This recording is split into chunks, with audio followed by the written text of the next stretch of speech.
Bismillahirrahmanirrahim. Assalamualaikum warahmatullahi wabarakatuh. Kita lanjutkan sesi yang ketiga atau part 3 dari Hypnosis for Education. Kali ini kita akan membahas tentang bahasa alami otak. Setiap manusia pasti memiliki atau dilengkapi dengan satu perangkat unik, satu perangkat yang sangat canggih sekali, ya, yang bernama otak yang terletak di kepala. Namun, ya, pada abad 21 ini, para ilmuwan menemukan sesuatu yang sangat istimewa sekali, yang sebenarnya itu sudah digali atau ada di dalam Al-Quran, sudah diceritakan oleh Al-Quran 1400 tahun yang lalu. Kita mengenal otak yang ada di kepala kita dengan komposisi otak kiri, otak atas, otak tengah, otak bawah, otak kanan. Saya ulangi, otak kiri, otak kanan, otak atas, otak bawah, dan otak tengah. Bahkan ada lagi yang membagi menjadi alam pikir seperti yang sudah saya share pada sesi yang kedua kemarin. Otak kiri, ya, disebut juga dengan otak kiri disebut juga dengan pikiran sadar, otak kanan disebut juga dengan pikiran bawah sadar. Bahkan ada juga yang menyebut ada otak reptil yang terletak di belakang sini, ada otak mamalia, ada otak tengah atau neokorteks yang memiliki fungsi masing-masing dan saling melengkapi. Selain daripada itu, ada juga yang namanya otak jantung. Nah, ini hasil penelitian atau temuan dunia kesehatan abad 21, tetapi itu sebenarnya telah diceritakan oleh Allah di dalam Al-Quran 1400 tahun yang lalu. Ada otak jantung yang berfungsi untuk membuat program, ya, dijalankan oleh program yang telah dibuat tadi, dijalankan oleh otak yang ada di sini melalui satu gelombang yang bernama gelombang elektromagnetik. Luar biasa sekali. Bahkan ada juga yang mengatakan bahwa ada otak sel. Jadi manusia itu diciptakan oleh Allah dengan sangat sempurna sekali, ya, dengan teknologi yang luar biasa sekali. Bahkan ada para ahli yang mengatakan bahwa jika kita ada dua ilmu yang sampai sekarang itu baru ditemukan hanya 2% saja. Artinya perkembangan ilmu pengetahuan ini, dua ilmu ini hanya berkembang 5% saja. Artinya apa? Ketika ditemukan satu yang baru, satu penemuan baru, maka akan memunculkan satu penemuan-penemuan yang baru. Yang pertama adalah ilmu antariksa. Dulu mungkin kita kenal ada 9 planet, Jupiter, Uranus, Neptunus, Bumi, dan yang terakhir itu ada Pluto. Belakangan Pluto dianggap bukan bagian dari planet. Selain itu rupanya para ahli menemukan banyak sekali planet di luar daripada planet yang kita ketahui. Artinya ilmu antariksa sampai sekarang perkembangannya hanya sekitar 20% saja. Begitu juga dengan ilmu neurologi atau ilmu otak, gitu kan. Ketika para ahli mengungkapkan satu penemuan yang baru, maka muncul fenomena-fenomena ilmu pengetahuan yang baru yang membuat si peneliti terkagum-kagum. Baik, kita kembali ke bahasa alami otak. Allah menciptakan manusia itu dengan sangat sempurna sekali, diberikan perangkat yang sangat luar biasa sekali. Artinya perangkat ini bagaimana kita menggunakan, bisa atau tidak menggunakan perangkat tersebut. Secara umum kita lihat begini. Ada otak kiri dan ada otak kanan. atau bisa juga disebut dengan ingatan jangka pendek atau ingatan jangka panjang. Ada juga yang mengatakan otak kiri adalah pikiran sadar dan otak kanan adalah pikiran bawah sadar. Yang masing-masing memiliki fungsi yang berbeda tapi saling melengkapi. Artinya, tidak bisa seseorang itu hanya menggunakan otak kiri saja. Atau sebaliknya, ada orang yang menggunakan otak kanan saja. Keduanya saling bekerja sama dan saling melengkapi sehingga dia memiliki boleh kita sebut dengan bahasa otak. Dari segi fungsi, otak kiri kita memuat bahasa, analisa berpikir, logika, angka, rasionalitas, objektivitas, realitas, detail, itu letaknya di otak kiri. Sementara otak kanan berisi hal-hal yang menyenangkan. Seni, musik, itu ada di otak kanan. Ada gambar, warna, itu di otak kanan. Kreativitas terletak di otak kanan. Konseptual terletak di otak kanan. Berfantasi, imajinasi, intuisi, emosi itu berada pada ingatan jangka panjang, pikiran bawah sadar atau fungsi daripada otak kanan. Nah, tergantung nanti kita lebih dominan yang mana, lebih dominan otak kiri atau lebih dominan otak kanan.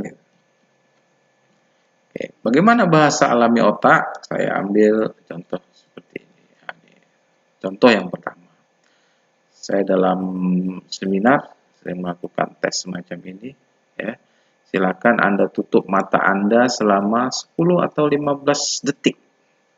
Bayangkan orang yang paling Anda sayangi. Oke, sekarang coba ya, para pemirsa Akademix TV, silakan tutup mata Anda, coba bayangkan wajah orang yang paling Anda sayangi. Oke, 10 detik. Oke, sudah? Oke, sekarang buka. Sekarang jawab pertanyaan yang ada di bawah ini. Pertanyaan yang pertama, Anda membayang tulisan nama orangnya. Apakah Anda membayangkan tulisan nama orangnya? Jadi ketika saya minta untuk menutup mata, membayangkan orangnya, apa yang muncul? Wajah orangnya atau tulisan namanya? Pertanyaan yang kedua, bayangan itu apakah berwarna atau hitam putih? Ketika Anda membayangkan orang yang Anda sayangi tersebut, yang muncul apa? Ada warna di situ? Atau hitam putih? Apakah Anda membayangkan hitam putih? Oke, yang ketiga, pertanyaan yang ketiga, apakah yang keempat maksud saya ini sama ini ya. Bayangan Anda pertama ke objek di sekitarnya. Jadi ketika Anda membayangkan ada muncul pohon, gitu, gunung, rumah, lalu muncul orangnya, saya yakin jawabannya ya adalah ya tidak. Ya.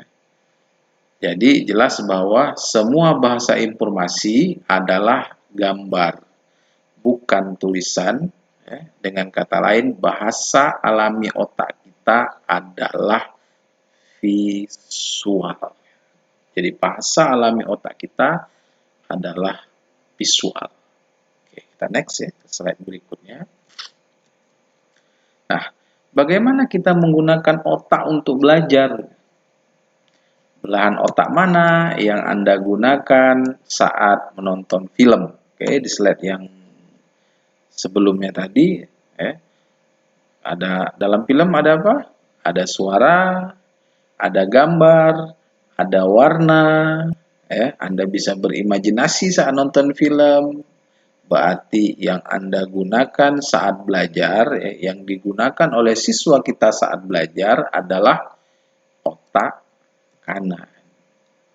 Oke. Belahan otak mana yang Anda pergunakan saat main games? Ketika anak Anda atau siswa Anda ketika main game, otak mana yang digunakan? Otak kiri atau otak kanan? Otak kiri apa otak kanan? Pasti Anda menjawab otak kanan. Kenapa? Karena di dalam games itu ada suara, ada gambar, ya, ada ya macam-macam. Ada imajinasi juga di situ. Di otak kanan juga. Belahan otak mana yang Anda pergunakan saat baca komik? Saya ulangi, belahan otak mana yang anak Anda atau anak didik Anda, siswa Anda, pergunakan saat baca komik. Kita lihat komik, ada apa di komik? Ada gambar, terkadang berwarna, terkadang juga hitam putih ya. Ada apa? Ada tulisan. Jadi kalau ada gambar, ada tulisan, belahan otak mana? Pasti otak kanan lagi. Terus belahan otak mana yang Anda pergunakan atau siswa gunakan, peserta didik Anda gunakan saat belajar? Otak kiri apa otak kanan? Oke, coba sekarang jawab. Oke, coba kita lihat. Pada slide ini, ya. Fragmen kegiatan belajar. Yang pertama, mendengarkan guru menerangkan di kelas. Unsur informasinya adalah kata. Otak mana yang digunakan? Otak kiri. Menulis catatan dengan tangan kanan. Otak mana yang digunakan? Otak kiri lagi. Menulis catatan di buku catatan. Unsur informasinya adalah kata. Lagi-lagi otak kiri. Berpikir logis, apa yang diterangkan oleh guru, unsur informasinya ada logika, otak kiri. Baca buku, ya kita lihat buku pelajaran siswa, ya, SMP, SMA, bahkan di perguruan tinggi, rata bukunya berwarna apa? Hitam, putih. Hanya satu warna. Otak mana? Otak kiri. Membaca secara urut dari kiri ke kanan. Kalau informasinya urutan otak kiri. Membaca secara utuh dari halaman 1 dan seterusnya, otak kiri. Menghitung, otak kiri. Jadi yang diserang adalah otak kiri. Tulisan di buku cetak, verbal. Tulisan di buku catatan, verbal. Guru mendikte, guru menanyakan atau ada tanya jawab diskusi, verbal. Guru menerangkan, verbal. Jadi yang diserang itu apa? Otak kiri. Nah, ketika Anda mengajar, ya, yang Anda serang itu adalah otak kiri siswa. Kita sering mengabaikan otak kanan siswa. Apa yang terjadi? Otak kiri, ketika otak kiri selalu diserang dengan informasi-informasi tadi, maka otak kiri akan mengalami kelelahan. Otak kanan menyadari hal itu, maka dia akan mengambil unsur keseimbangan supaya tidak stres.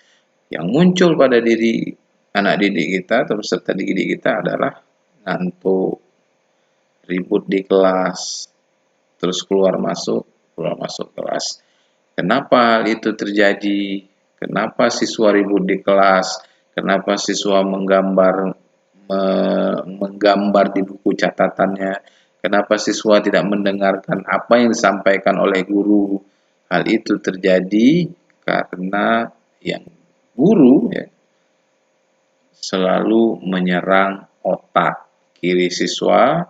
Akhirnya otak kiri kelelahan, secara otomatis otak kanan mengambil peran, ya, agar supaya tidak stres, ya, tidak sesuai dengan bahasa alami otak, yakni visual. Coba kita bandingkan dengan nonton film, bermain game, bermain sepak bola, membaca komik. Kenapa anak betah bermain games? Kenapa anak betah menonton film? Kenapa anak betah bermain bola? Kenapa anak betah membaca komik? Karena yang diserang adalah otak kanannya. Oke. Ini bahasa alami otak yang kedua.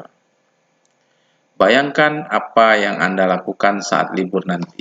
Silakan tutup mata Anda, ya, 1 menit saja, dan silakan lakukan. Sebagai alternatif silakan pilih satu dari dua cara berpikir Anda dari percobaan di atas. Saya tidak mempersoalkan kegiatan apa, ya, tapi cara berpikir Anda. Oke, pilih salah satu dari kemungkinan cara berpikir Anda. Kalau libur nanti baiknya saya di rumah saja, ke mall, pergi berkebun, ke restoran saja. Kalau di rumah nanti ngapain? Nonton, baca buku, ya, berkebun. Kalau nonton itu enaknya nonton apa ya? Kalau masak, masak apa ya? Ayam goreng. Atau cara berpikir yang kedua, ya. Kalau hari Minggu saya di rumah saja, di rumah saya nonton TV, acara yang ingin saya tonton adalah olahraga, yaitu sepak bola, acara sepak bola yang ingin saya lihat adalah bla bla bla bla bla. Kalau gitu saya ke puncak aja dan seterusnya. Oke. Cara berpikir bahasa olah kita pada alternatif satu tadi, ini dia. Dan seterusnya ya. Saya next. Oke, jadi cara berpikir otak kita itu tidak berurutan gitu. Jadi bisa satu ini pindah lagi, pindah lagi, pindah lagi. Ya, tidak sistematis. Itulah cara berpikir otak kita. Oke, mungkin sedikit sharing kita pada hari ini. Terima kasih banyak telah menonton. Nanti kita akan lanjutkan pada Hypnosis for Education part yang keempat. Terima kasih. Assalamualaikum warahmatullahi wabarakatuh.